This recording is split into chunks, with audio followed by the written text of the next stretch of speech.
Salut les gars, je suis au Vietnam là et je vais vous montrer un truc. Ça là, c'est une chaise démoniaque. Regarde un petit peu comment les pieds ils se déportent sur le côté.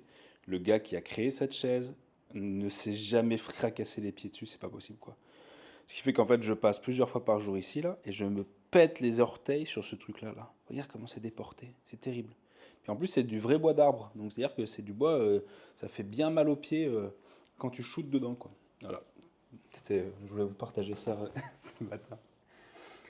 Ce matin, je me faisais une réflexion. En fait, j'ai rencontré un Français qui est expatrié à Bangkok il y a quelques temps, là, il y a une semaine. Et ce gars-là a pris beaucoup de travail, a réussi à développer une super activité, et puis à embaucher plein de gens, et puis à être très successful dans ses activités. Donc, trop cool, tu vois, un très beau parcours. Et il me disait que lui, il avait l'impression que ce qu'il avait mis plus de 7 ans à faire à l'étranger, il aurait mis 20 ans à le faire en France. Pour, voilà, pour grossir, pour embaucher, tout ça. Et du coup, ça c'est un truc que j'ai revu hier en vidéo. Un gars qui disait ça. Il faut 20 ans en France pour quelque chose que tu mettrais 7 ans à faire en termes d'entrepreneuriat. Et ça m'a donné cette réflexion sur comment est-ce que qu'est-ce qui s'est passé dans les projets que j'ai réussi et dans les projets que j'ai échoué? Eh bien, en fait, je considère que le plus gros projet que j'ai réussi, c'est mon cabinet de thérapeute. Parce que voilà, j'ai réussi à bien faire tourner. C'était quelque chose dans lequel j'étais hyper épanoui. J'adore ce taf-là. Et ça rend des services aux gens. Enfin, vraiment, tout était très aligné. Et j'ai réfléchi, je me suis posé la question, je me dis, qu'est-ce qui a fait que dans ce projet-là, ça a fonctionné, j'ai eu des résultats, et dans les autres choses, ça n'a pas fonctionné. Et bien en fait, c'est vraiment lié à mon identité et mes compétences. C'est-à-dire que les choses que j'ai mis en place pour mon activité, pour mon cabinet en l'occurrence, m'ont paru extrêmement naturelles. J'ai pas eu besoin de forcer. J'ai pas eu l'impression de devoir travailler. J'ai pas eu l'impression d'être obligé de faire les choses pour que ça se développe. Il y avait c'était un jeu. C'était vraiment un jeu dans le sens où, tiens, je vais essayer ça et est-ce que ça va me donner des résultats ou pas? Et 90% du temps, ça me donnait des résultats. Alors que, à l'inverse, les différents projets que j'ai essayés et qui ont échoué, parce que pareil, hein, entrepreneuriat, il y a bien plus de projets qui échouent que de projets qui réussissent, hein. Là, je regardais la vidéo d'un gars, là, il avait fait un short, et en une minute, il décrit il a lancé 17 idées différentes jusqu'à une qui fonctionne et qu'il fasse monter sa boîte à plusieurs millions et tout, tu vois. Mais il te montre qu'il a essayé et échoué, mais tellement de trucs différents, que ça soit sur du e-commerce, sur de l'infoproduit, sur de la location Airbnb. Vraiment, il a essayé plein de trucs, plein de trucs, plein de trucs, plein de trucs. Et à la fin, il a réussi, enfin, il a fait une boîte valorisée à plusieurs millions. Enfin, avec plusieurs millions de chiffre d'affaires, en tout cas. Et, euh, et voilà. Et donc, moi, qu'est-ce qui a fait que dans les projets que j'ai essayés, ça n'a pas fonctionné? Je pense que parce que c'était pas du tout une notion de. Je n'étais pas moi-même dans ces trucs-là, je trouve. J'étais obligé de forcer, j'étais obligé de galérer, tout me semblait compliqué, tout me semblait dur. Et peut-être que c'est une courbe normale. Peut-être que c'est une courbe normale. J'ai lu le bouquin là, de Seth Godin qui s'appelle The Deep. Euh, et en gros, il explique qu'au début, on a une courbe d'apprentissage qui est sympathique. Après, on a un gap, hein, justement ce qu'il appelle le deep. C'est un gouffre où c'est dur, où on doit forcer, où on doit galérer, galérer, galérer. Et après, on a une courbe exponentielle où ça monte comme ça monte très rapidement. Parce qu'on a passé justement ce gouffre-là.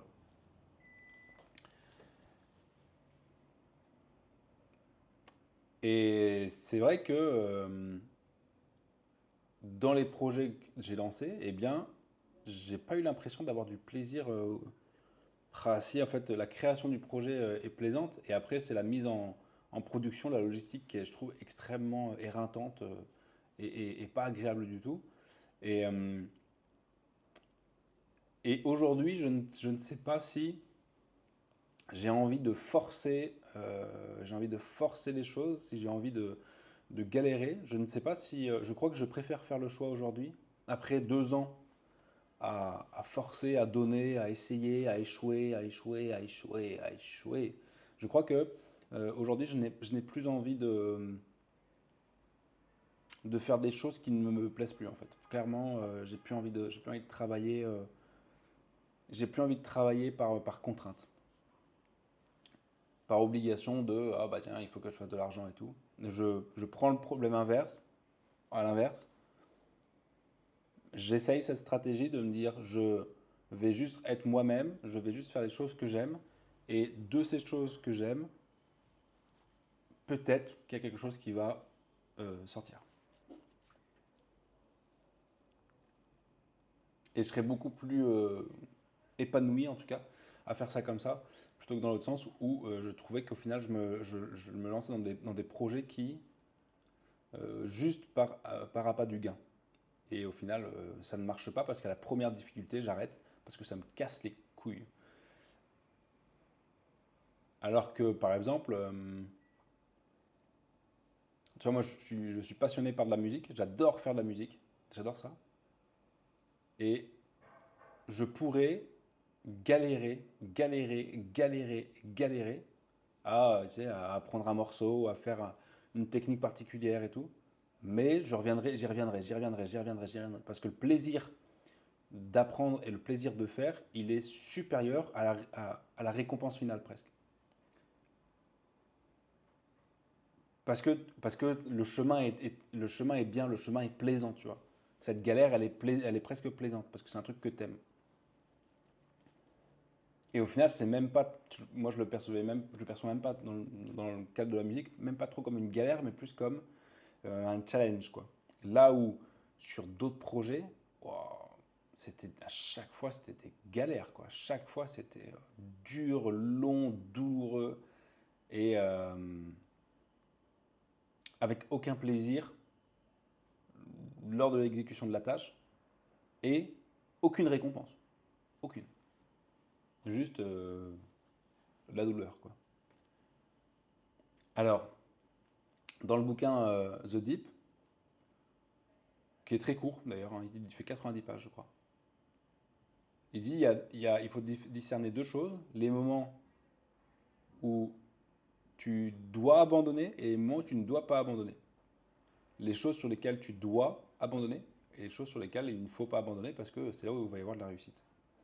Et il dit voilà, il faut discerner les deux parce que ça ne sert à rien de forcer, de forcer si à la fin, il n'y a pas de résultat.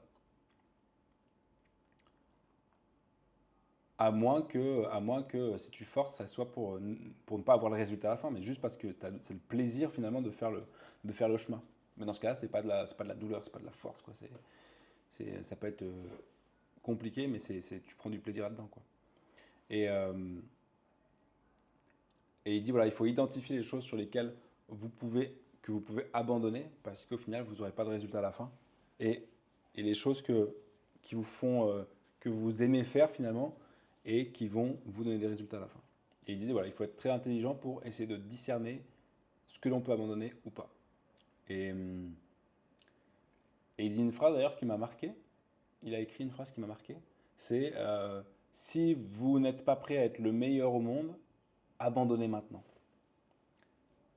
Et ça fait écho justement à une phrase que l'entrepreneur que j'ai rencontré à Bangkok m'a dit. Il m'a dit, ce qui est fou, c'est que dans le business, il n'y a pas de place pour les deuxièmes. Il dit, voilà, il faut vraiment être le meilleur. Il faut vraiment être le meilleur. Et lui, après 7, 8 ans d'entrepreneuriat, il le constatait, quoi. Il m'a dit, non, il faut vraiment être le meilleur. Et dans le bouquin de Seth Godin, il dit, si vous n'êtes pas prêt à être le meilleur dans votre domaine, dans ce dans quoi vous vous lancez très spécifiquement, si vous n'êtes pas prêt à être le meilleur, donc à avoir la discipline, les sacrifices pour être le meilleur, abandonnez tout de suite, il dit. Abandonner tout de suite. Il vaut mieux abandonner dès le début que d'abandonner quand on est dans le gouffre, justement. Parce que le gouffre, il est ultra douloureux. Donc au final, on va s'infliger de la douleur pour rien. D'où le fait je trouve, d'être hyper clairvoyant sur ce qu'on aime faire, qui on est, qu'est-ce qu'on veut accomplir, quel impact on veut avoir, tu vois. Et par exemple, dans le cabinet, puisque c'est pour moi la seule chose que j'ai réussi, dans le cabinet, j'avais pas du tout l'impression de forcer. Dans le cabinet, j'aimais les choses que je mettais en place. J'aimais tourner des vidéos pour faire de la publicité. J'aimais écrire des emails pour mes clients. J'aime mes clients. J'aime la prise en charge. J'aime améliorer la prise en charge. J'aime proposer des packs de séances.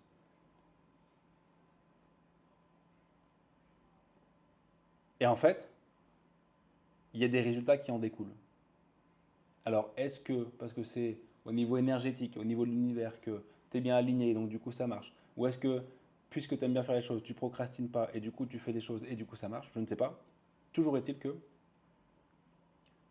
quand tu apprécies faire quelque chose, et que tu le fais suffisamment longtemps, d'une bonne manière, dans le but de potentiellement avoir un impact, ou en tout cas être dans une situation que tu veux être, eh ben, c'est beaucoup plus agréable et je pense beaucoup plus efficace que d'aller dans un truc qui ne te plaît pas, où ça va être dur tous les jours, et au final, tu auras des résultats, mais, enfin, peut-être que tu auras des résultats, mais si c'est pour ne pas être épanoui, bah, je sais pas si ça en vaut le coup. Moi, en tout cas, ça n'en vaut plus le coup. Ça a pu l'être. J'étais parti dans une direction il faut des plus gros résultats possibles. Et en fait, non. À la limite, aujourd'hui, je préfère avoir moins de résultats, je parle en termes de finances, moins de résultats financiers, mais faire quelque chose qui me plaît, plutôt que de faire des choses. Par exemple, tu vois, je suis même allé parti sur, putain, ouais, peut-être qu'il faudrait que je fasse de l'OnlyFans business, tu vois. Alors qu'en vrai, j'ai aucune attraction par rapport à ça, tu vois. Mais j'étais parti dans un truc de, ouais, il faut faire des thunes, il faut faire des thunes, il faut faire des thunes. Il faut se barrer de la France, machin, il faut s'expatrier, tout ça, même. Et en fait, j'aurais été ultra malheureux là-dedans, tu vois. Et je sais pas si le fait d'être riche comble l'écart là-dedans, tu vois. Comble le truc de, ok, ça y est, maintenant j'ai plein de sous. Enfin, c'est pas le cas, mais imaginons, tu te dis, ça y est, maintenant j'ai plein de sous. Est-ce que ça valait le coup? Est-ce que le plaisir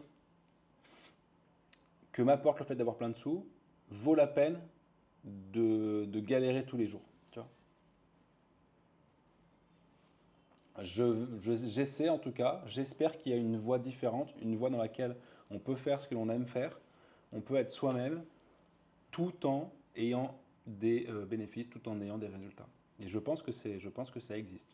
J'espère en tout cas que ça existe. Moi en tout cas c'est la voie que j'essaye de prendre, à travers ces vidéos notamment. D'ailleurs je fais une vidéo par jour. Si vous kiffez un petit peu la chaîne, vous pouvez liker, vous commenter et puis vous abonner. Et vous avez dans la description le lien du School qui est gratuit où vous avez toutes des ressources techniques, voilà, pour vous développer. Et j'espère qu'il y a une troisième, enfin une troisième voie. J'espère qu'il y a une voie dans laquelle voilà, on peut être soi-même, faire des choses qui nous plaisent et en même temps avoir des résultats.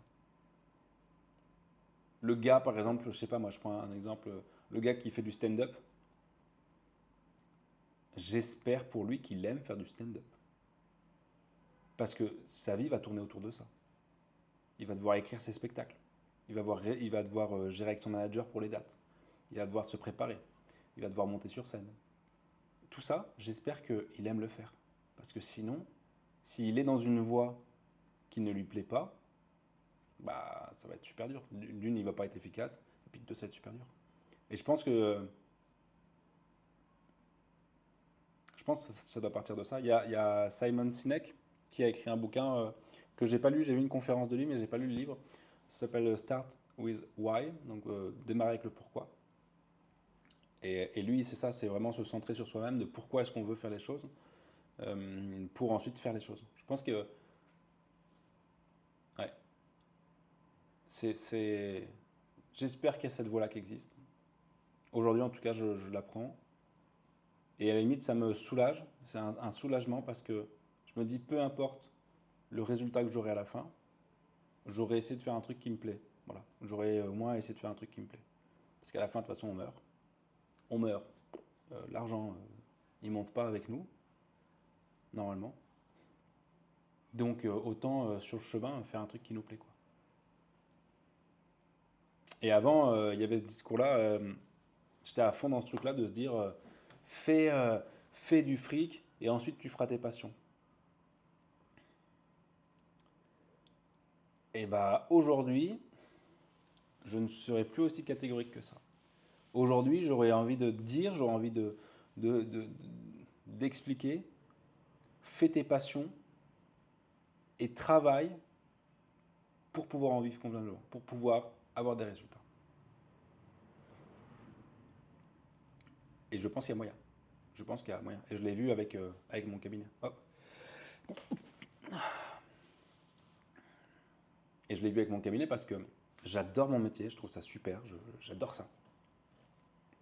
Et j'ai travaillé pour pouvoir en vivre convenablement, plus que plein de personnes.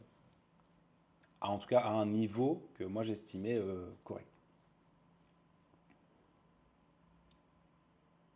Et quand je vois en fait sur les réseaux sociaux des gens qui arrivent à développer des choses parce qu'ils sont eux-mêmes, parce qu'ils ont des talents, je trouve ça super. Je trouve ça vraiment super. La personne, elle est fan de cookies et elle fait des cookies. Aujourd'hui, avec les réseaux sociaux, elle peut vivre de ça, quoi. Et je trouve ça génial. Parce que la personne, elle fait ce qu'elle aime. Et du coup, tout son projet entrepreneurial, il y aura des hauts et des bas, il y aura des difficultés, mais c'est drivé, c'est poussé par quelque chose qu'elle aime. Et du coup, elle aura l'envie d'être la meilleure au monde, entre guillemets, même si ce n'est pas le but final, mais elle aura envie de toujours persévérer pour aller dans ce truc-là, tu vois. Là où moi, j'ai testé tellement de trucs différents juste pour faire des sous, qu'au final, j'avais aucune attache là-dedans. À la moindre difficulté, bah, du coup, j'ai abandonné. Et je ne suis pas, et je pensais que j'étais cette personne solide comme un roc. Putain, solide comme un roc. Waouh, ça, si vous avez la ref musicale, eh ben, vous avez au moins 30 ans. Et je pensais que j'étais cette personne-là qui était butée, qui pouvait faire n'importe quoi sur du long terme et souffrir, souffrir, souffrir, souffrir pour avoir des résultats. Mais en fait, non, je ne suis pas cette personne-là et je n'en ai pas envie en fait. Je n'ai pas envie de faire ça. Je n'ai pas envie de, je n'ai pas envie de faire ça. Je préfère faire quelque chose que j'aime, voilà, quitte à avoir peut-être moins de résultats. Mais je trouve que le résultat, au final, d'être épanoui dans sa vie et d'être heureux dans ce qu'on fait, est peut-être plus important qu'avoir un zéro en plus sur le compte en banque. Je pense qu'il est quand même possible d'être épanoui dans sa vie, de faire ce qu'on veut faire et de faire ce qu'on aime faire, tout en ayant plein de chiffres sur son compte en banque. Et ouais, c'est une réalisation que j'ai il n'y a pas longtemps, là. Il n'y a pas longtemps. Mais il a fallu que je touche le fond, que je me réveille le matin avec envie de pleurer, avec en mode putain, mais en fait, j'ai plus envie de vivre, j'ai plus envie de faire mes journées, j'ai plus envie de me lever de mon lit. Parce à quoi bon? Parce qu'en fait, je vais faire juste des trucs qui me plaisent pas, tu vois. Et vu que je faisais des trucs qui me plaisaient pas et que j'avais pas les résultats que je voulais avoir, et bah, aucun contrôle sur mon environnement, sur mon quotidien. Du coup, bah, aucun contrôle, donc insécurité totalement et bah, sentiment de perte, quoi. Sentiment de perte de soi, sentiment de perte de tout, quoi. Je vous ai fait une vidéo sur cette chaîne où je parle du sentiment de contrôle, de la sérotonine, du cortisol, de comment est-ce que ces hormones impactent notre humeur et nos comportements, et comment est-ce que le fait de ne pas avoir ou d'avoir du contrôle sur son environnement bah, permettait justement un sentiment d'épanouissement personnel ou au contraire de panique, quoi. Il a fallu ouais, que j'arrive dans ces extrémités-là pour me rendre compte qu'au final, je préfère faire des choses qui me plaisent, être moi-même, faire des choses qui me plaisent, et puis peu importe le résultat à la limite. Ou en tout cas, travailler pour que le résultat soit là, mais pas juste que du résultat. Tu vois. Je sais pas si tu vois ce que je veux dire, dans le sens où travailler, enfin non pas travailler, mais faire quelque chose que tu aimes et réfléchir à comment est-ce que je peux avoir des résultats en faisant cette chose que j'aime.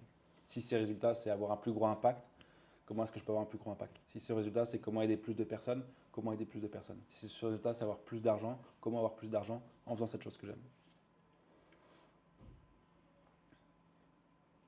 Soit il faut le faire soi-même, ou soit il faut être aidé par d'autres personnes, tu vois. Par exemple, souvent il y a une grosse distinction entre une personne créatrice, un artiste, tu vois, un ou une artiste, et un vendeur. C'est pas du tout les mêmes psychologies, c'est pas du tout la même façon de fonctionner, c'est pas du tout le même cerveau entre guillemets. Et, euh, et c'est là où par exemple l'artiste peut se rapprocher d'un vendeur pour justement faire le lien. Comment est-ce que je peux vivre de mon art, quoi.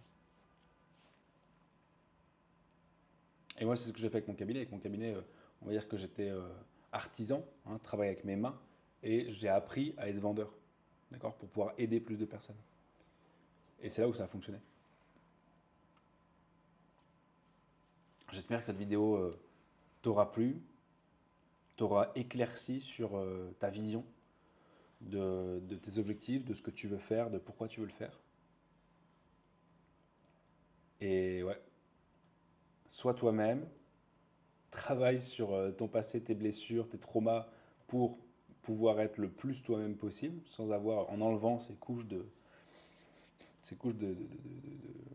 ouais, de merde qui se sont ajoutées au fur et à mesure de ton histoire. Fais quelque chose que t'aimes et puis ouais, et sois heureux là-dedans, quoi, tu vois. Sois heureux là-dedans. Je pense que ouais. C'est l'ikigai, tu sais. Quelque chose que j'aime, dans lequel je suis bon, qui aide les personnes et qui sont prêts à me payer pour que je le fasse, un truc comme ça. Bah, en gros, c'est un peu ça, quoi. Allez, je vais méditer un peu. Passez une bonne journée. On se voit demain. Prenez soin de vous. Ciao, ciao.